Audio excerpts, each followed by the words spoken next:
going on, guys? Jake Peffer here. Welcome back to Jake's Cinema Room. Today I'm going to be reviewing one of the latest movies to hit Netflix this holiday season, Family Switch. Now, this is a body swap comedy family movie, and it's a bit of a holiday movie as well. If you're not familiar with body switch movies, it's where two characters typically in a movie, are fighting throughout the entire movie, and it's like, oh, I bet, I wish I could walk a day in your shoes type thing. And then it ends up happening. They learn lessons, yada, yada, yada. And then eventually they switch back into their normal bodies. This puts a little bit of a twist on it because instead of just two people, it's an entire family. So you had Jennifer Garner and Ed Helms as the parents. You have Emma Myers and Brady Noon as the kids. And then to throw another wrench into it as well, you also have a baby, toddler, if you will, that also switches bodies with the dog in the family. So you have obviously the dad and the son, they switch bodies, and then you have the mom and the daughter switch bodies. And chaos ensues as they all try to navigate through their normal lives and try to do things as best as they can as the people that they are in their new bodies. And yes, just like pretty much every other body swap comedy, everybody learns lessons and they go through all the typical motions, and eventually they all come back together and they're one big happy family, and who could really care less? This is a genre that I'm not particularly a big fan of. Body swap comedies are very, very hit or miss. There's really not too many that I'm a huge fan of overall. If you want to count movies where like somebody grows up, like 13 going on 30 or Big with Tom Hanks, where they I wouldn't really classify those as body swap movies, but it's basically a character who is now in a different body than they normally are. So it kind of works in the same fashion. Movies like that, typically work a little bit better, but when it's literally just like, hey, this person is now this person, and this person is now this person, sometimes those just don't really work out all that well, because a lot of the time you have to solely rely on the performances of the people trying to imitate one another. And if they're done well, it can work out well, but unfortunately in the case of Family Switch, it's like nobody really cared. None of these actors are in any way, shape, or form acting at all like the people that they're supposed to be. And that's a big thing with the movie, is you kind of need to see, it makes it funnier and it makes it more interesting when these people seemingly are like the people that they're supposed to be.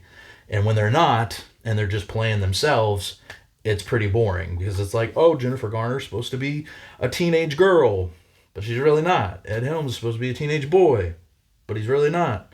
The two kids are supposed to be adults, but they're really not. And then you have the worst, absolute worst CGI baby and CGI dog I've ever seen in any movie ever, because they just had to shoehorn that whole thing in. And all that is ridiculous and basically just played up for laughs, but unfortunately there's no laughs to be had because it's just dumb. This movie is the epitome of laziness. It's just pure laziness. Everybody here, they probably signed on with good intentions, and I'm sure they had fun making the movie and everything. But at the end of the day, it's just like nobody really cared. It was just a paycheck. Hey, I got paid for this movie. I can put it on my resume, I guess. But at the end of the day, nothing here really works. It's directed by Mick G., who is a director who has a very not great career.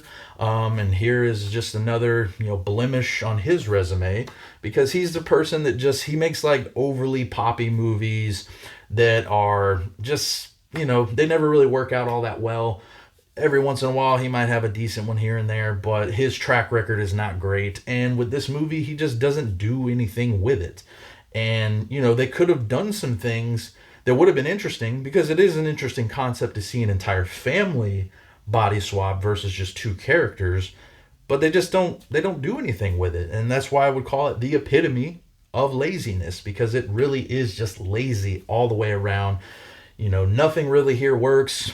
Couple one-liners maybe land here and there, but the movie itself even references movies that are better than this, and a movie is good when it references movies that are better than what it is. I say with sarcasm, because obviously, if you're going to reference better movies, you might want to make a movie that's at least halfway decent to be even in the same league as those movies. But I digress. This is just not that much fun of a movie, unfortunately.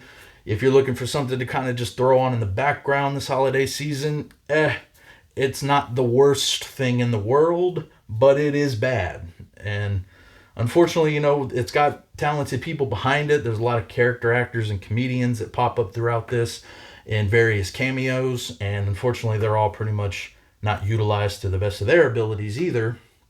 So what you get is just a mashup of a lot of stuff that doesn't work very well, and unfortunately, I can't really recommend it. Overall, I would give Family Switch probably about a 3 out of 10. It just does not work. It's lazy. It's not funny. It's in a genre that already in itself is not that great of a genre, and it doesn't do anything to set itself apart from other movies. Despite the premise being a little bit different, it doesn't take it full advantage of what it has, and it definitely doesn't execute anything well. So this is definitely one to skip on Netflix this year.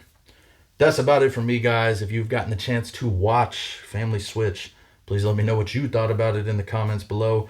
Be sure to subscribe to the channel for more reviews, rankings, and whatnot coming out in the near future. I'll leave all my links down below on where you can follow me and check out more of my reviews.